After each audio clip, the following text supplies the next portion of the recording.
서로 발을 씻어주라 라는 제목으로 하나님 말씀 선포합니다. 오늘 말씀은 그 유명한 예수께서 제자들의 발을 씻어주시는 이러한 세족식에 대한 내용이 나와 있는데요. 1절에 보게 되면 유월절 전에 이렇게 시기가 나와 있죠. 드디어 예수께서 십자가를 지기 그 목전에 마지막 밤에 제자들의 발을 씻기시고 이제 곧 체포가 되셔서 십자가로 가는 그러한 상황입니다. 1절에 보게 되면 유월절 전에 예수께서 자기가 세상을 떠나 아버지께로 돌아가실 때가 이른 줄 아시고 세상에 있는 자기 사람들을 사랑하시되 끝까지 사랑하시니라 이렇게 되어 있습니다. 여기에서 예수께서 이제 자기가 세상을 떠나서 하나님께로 돌아갈 것을 이제 아시고 이것은 십자가의 죽음과 부활과 승천 모든 구속사역을 다 아시는 예수님의 상태를 말합니다. 그러한 상황에서도 죽음에 대한 두려움이 아니라 세상에 있는 자기 사람들을 사랑하시되 어떻게 사랑하세요? 끝까지 사랑하신다 이렇게 말씀하세요. 이거는 시간적인 뿐만 아니라 완전히 그리고 최대한 정성이 사랑한다는 이러한 모습을 나타내고 있는 것입니다. 그러한 상황에서 2절에 보게 되면 마귀가 벌써 시몬의 아들 가룟 유다의 마음에 예수를 팔려는 생각을 넣었더라. 그러니까 끝까지 사랑하는 대상이 가룟 유다, 곧 자신을 배신할 유다까지 포함되는 것을 우리가 보게 되는 것입니다. 이미 마귀가 벌써 가룟 유다의 마음속에 예수를 팔려는 생각을 집어넣게 된 거예요. 13장 27절에도 어떻게 말하냐면 이 조각을 받은 후에 사탄이 그 속에 들어간지라. 사탄이 생각을 통해서 들어가고 그 마음에 들어가게 돼요. 그래서 우리가 사탄은 생각을 통해서 마음으로 들어오는 것을 보게 돼요. 그래서 무엇을 지켜야 될까요? 마음과 생각이 들락날락 악한 생각에 빠지지 않도록 빗장을 잘 잠그고 성령 충만한 생각으로 유지가 될 수 있도록 우리는 지켜야 됩니다. 안 그러면 여러분들이 악한 생각에 음란하고 폭력적인 생각에 빠질 수가 있어요. 하나님을 등질 수가 있는 것입니다. 그래서 가룟 유다처럼 이렇게 악하게 예수를 배신하는 그들도 끝까지 사랑하시는 예수님의 지극한 사랑을 우리가 보게 되는 거예요. 얼마나 대조적이에요. 예수님은 끝까지 사랑하시려고 하지만 유다는 배신하고 예수님의 생명을 살리려고 하지만 유다는 죽이려고 하잖아요. 이러한 대조를 우리가 보게 되는 것입니다. 세상의 모든 권세를 다 가진 자가 그 예수께서 스스로 낮아지고 죽는 길을 택하시고 있는 것입니다. 그런데 너무나도 놀라운 일이 갑자기 발생하게 되는데요. 3절에서 5절까지 같이 한번 읽어보겠습니다. 시작.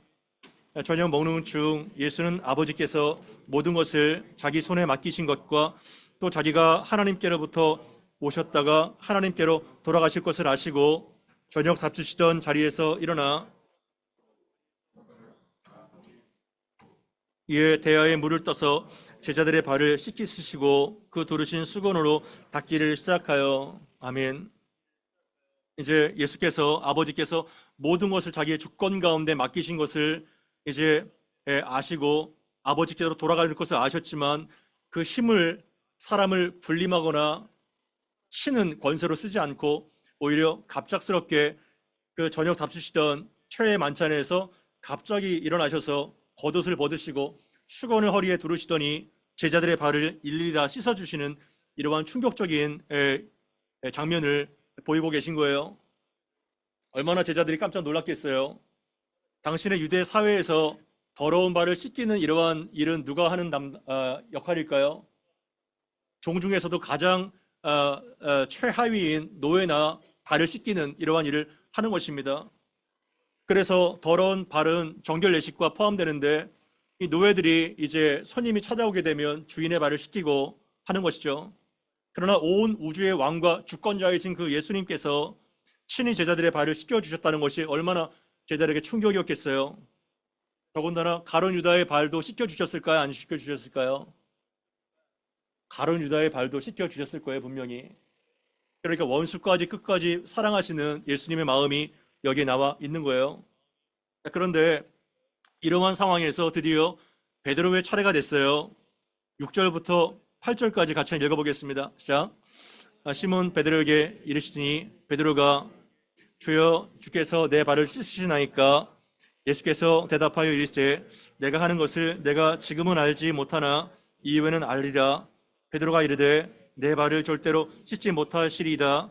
예수께서 대답하시되 내가 너를 씻어주지 아니하면 너와 내가 나와 상관이 없느니라. 예, 중요한 말씀인데요. 드디어 베드로 차례가 됐어요. 베드로는 어때요? 좀 유별나죠. 그래서 베드로 차례가 왔을 때 베드로는 완강하게 거부합니다.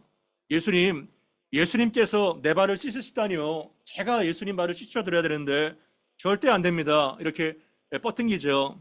그럴 때 예수님 뭐라고 말씀하세요? 7절에 베드로야, 지금은 네가 나의 행동을 이해하지 못하겠지만 나중에는 이해하게 될 거야. 이렇게 말씀하세요. 그럼에도 불구하고 8절에 아닙니다. 절대 안 됩니다.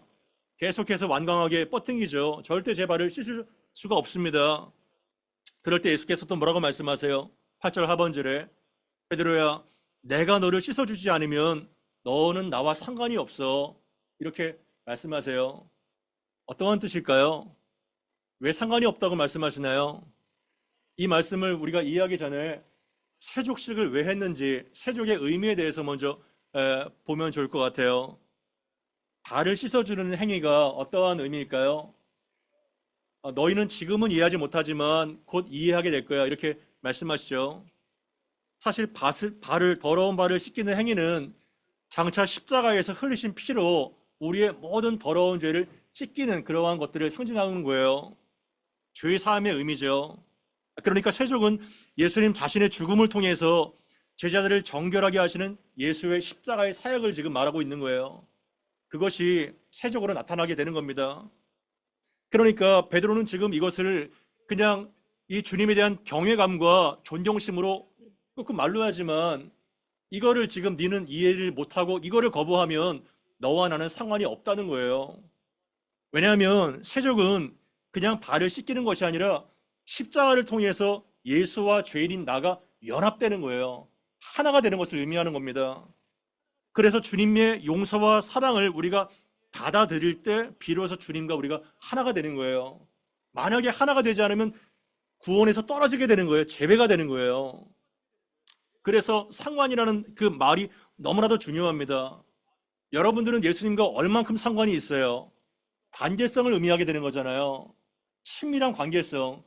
발을 씻어줌으로써 예수의 그 피로 나의 더러운 죄가 씻어지게 되고 예수님과 연합이 되는 거예요. 하나가 되는 거예요.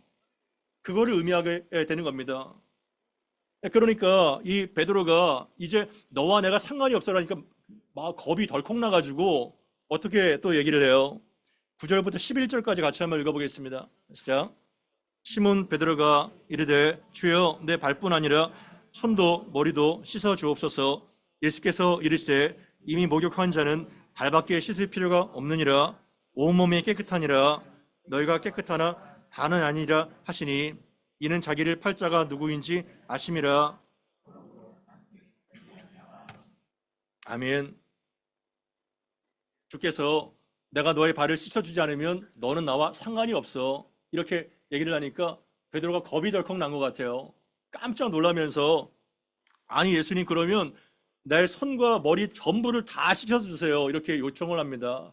얼마나 참 이게 베드로가 귀여워요. 너무 귀여웠고 참 순진한 것 같아요. 이런 사람은 어때요? 참 너무 정이 가죠.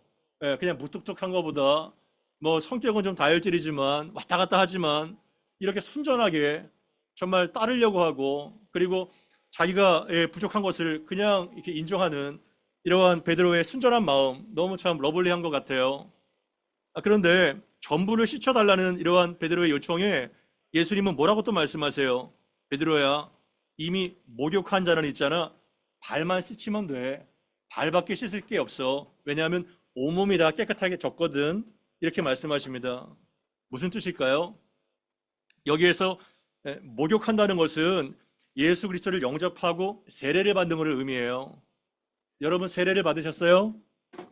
유아 세례를 받은 사람도 있고 세례를 받은 사람도 있을 거예요. 또 중고등부 학생들은 이제 유아 세례를 많이 받아서 이제 입교라는 과정을 통해서 이제 하나님을 정식으로 받아들이잖아요. 그러니까 세례는 어떻게 보면 침례처럼 물에 그냥 완전히 들어가서 내가 그리스도와 함께 완전히 죽었다는 것을 그리고 일으킬 때 그리스도와 함께 살아난다는 것을 공적으로 보여주는 거예요.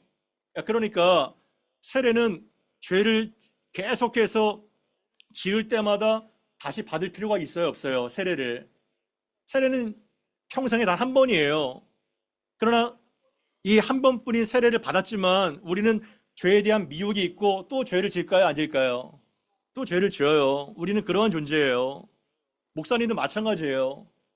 계속해서 죄 가운데 살게 됩니다. 아무리 결심을 해도. 그러면 또다시 세례를 받고 또다시 세례를 받을까요? 그렇지 않죠. 발을 씻으면 되는 거예요. 온몸이 완전히 씻어졌기 때문에. 그래서 발을 이렇게 씻는다는 것은 계속해서 죄를 회개하고 나의 어떻게 보면 작은 자기 죽음이에요. 부인을 말하는 거예요. 그렇게 해서 예수를 계속해서 닮아가고 성화의 과정을 말하고 있는 거죠. 그래서 거듭남이 한 번이에요. 물과 성령으로 거듭났다는 것을 증거하는 것이 세례인데, 여러분들은 정말 거듭났나요? 예수 안에서? 물과 성령으로 거듭났습니까? 새로운 생명을 얻었나요? 그러면 새로운 생명을 주시는 분은 성령님인데, 성령이 내 죄된 마음에 들어오세요. 그러면 성령께서 내 마음에 들어온 것을 어려운 말로 내주라고 해요. 내주. 안에 거하신다는 거예요. 그런데 성령께서 내주하시게 되면 새로운 피조물로 변화되고 예수를 닮아가는 과정이 있는데, 그러한 과정에서 또 연약해서 죄를 짓잖아요. 또 실수를 범하잖아요. 그러면 성령께서 떠나실까요, 안 떠나실까요? 더러운 나를, 죄 가운데 있는 나를 떠나실까요, 안 떠나실까요? 어때? 너희들 생각은 어떠니? 떠날 것 같아. 왜 그래? 그래. 그 죄를 지면은 이제 떠나시고, 또 죄를 안 지으면 또 오시고, 왔다 갔다 할 수도 있어. 헷갈리는 거야. 이게 이제 좋은 반응이야. 그런데 성경을 있잖아. 한 번 성령께서 오시면 절대로 떠나지 않는다고 약속하고 있어요. 아멘? 절대로 떠나지 않아요. 얼마나 안전합니까? 왜냐하면 예수님의 구원이 우리의 행위 때문에 그냥 구원에서 탈락됐다가 다시 들어왔다 하게 되면 얼마나 웃겨요. 우리는 그러한 존재가 아니에요. 물론 우리가 하나님을 등지고 불순종하고 죄를 범하면 성령께서 떠나는 것이 아니라 성령께서는 근심하세요. 왜냐하면 인격을 갖고 계신 하나님이시기 때문에 너무 아파하시고 정말 내가 이렇게 살면 안 되는데 안타까워하시는 거예요. 하지만 진심으로 거듭난 자는 절대로 성령께서 떠나지 않으십니다. 얼마나 안심이에요. 그래서 우리가 한 번 물세례를 받은 사람이 또다시 세례를 받을 필요가 없는 것처럼, 한 번 성령께서 임한 사람에게 성령이 떠나지 않는 것처럼 우리가 계속해서 발을 씻는 이러한 자기 부인이 될 때 우리는 예수님의 이러한 겸손을 계속 닮아가게 되는 거예요. 그래서 발을 씻는 것은 회개라고 얘기를 했죠. 세상에 많은 이단이 있어요. 한국 교회는요, 이단이 전 세계에서 가장 짱이에요. 이단이 얼마나 많은지 몰라요. 신천지도 있고 JMS도 있고 뭐 하나님의 교회는 하나님 어머니라 그래요. 어머니. 뭐 이게 하나님이 뭐 성이 있나 봐. 그런데 그 중에 한 종파 중에서 구원파가 있는데 너희들 잘 들어야 돼. 정말 대학을 가게 되면 뭐 그냥 이단들이 그냥 뭐 죽으라고 달라드니까. 그런데 구원파 중에서 어떠한 그들이 가장 강조하는 그 교리가 뭐냐면, 한 번 사람이 회개를 하게 되면 더 이상 회개할 필요가 없다고 가르쳐요. 그럴듯하지, 그지? 왜냐하면 예수께서 십자가에 2번밖에 죽지 않으셨잖아요.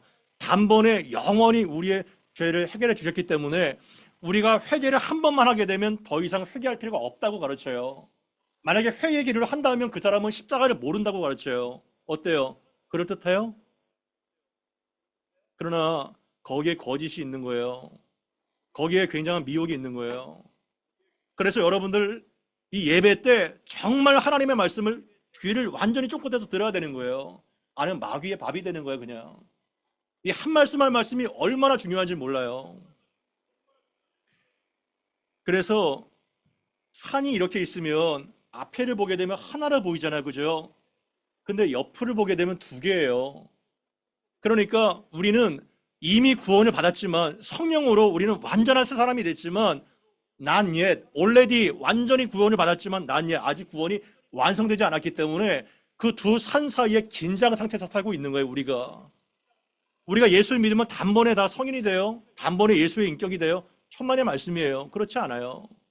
계속해서 발을 씻으면서 예수를 닮아가는 거예요. 그래서 회개에는 두 가지 종류가 있다는 것을 기억해요. 따라해 봅시다. 거듭남을 위한 회개. 물과 성령으로 완전히 내가 죄인임을 인정하고 내 안에 성령님을 모시는, 내가 정말 얼마나 흉악한 죄인인지를 십자가에서 깨닫고 거듭나는 그 결정적 새 생명의 출발, 이것이 바로 거듭남의 회개예요. 그러나 우리가 그 이후에 또 다른 중요한 회개가 뭐냐면, 따라해 봅시다. 성화를 위한 회개. 예, 성화를 위한 회개가 바로 발을 씻는 거예요. 성화를 위한 회개를 계속 지속적으로 나의 연약함과 죄를 인정하고 내가 얼마나 정말 예수의 은혜가 없이는 금방 떨어질 수밖에 없는 악한 죄인인지를 깨닫고 계속 발을 씻는 거예요. 작은 죽음을 매일 살아가는 거예요. 발에 먼지가 계속 묻잖아요. 그죠? 그렇게 해서 예수를 닮아가는 인격이 우리 가운데 있어야 되는 겁니다. 그거를 잊지 마세요. 그런데 이러한 상황에서 예수님의 이제 세족증은 끝났어요.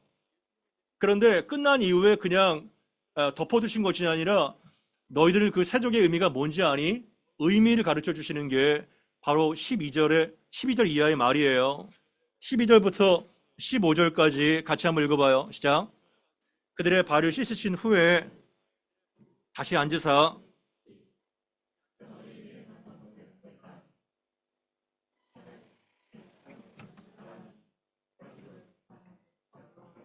내가 주와 또는 선생이 되어 너희 발을 씻었으니 너희도 서로 발을 씻어주는 것이 옳으니라. 내가 너희에게 행한 것 같이 너희도 행하게 하려 분을 보였노라. 아멘. 항상 어떠한 중요한 액션이 있을 때 교훈이 있는 거예요. 이거를 보면은 예수님께서 떠나실 때 100마디의 메시지보다 한 가지의 굉장히 중요한 상징적인 행위가 사진처럼 그들의 뇌리에 박히는 거예요. 그래서 영원히 제자들의 머리에는 이 예수께서 발을 씻어주는 것이 잊혀지지가 않는 거예요. 그런데 예수님께서 어떻게 말씀하세요?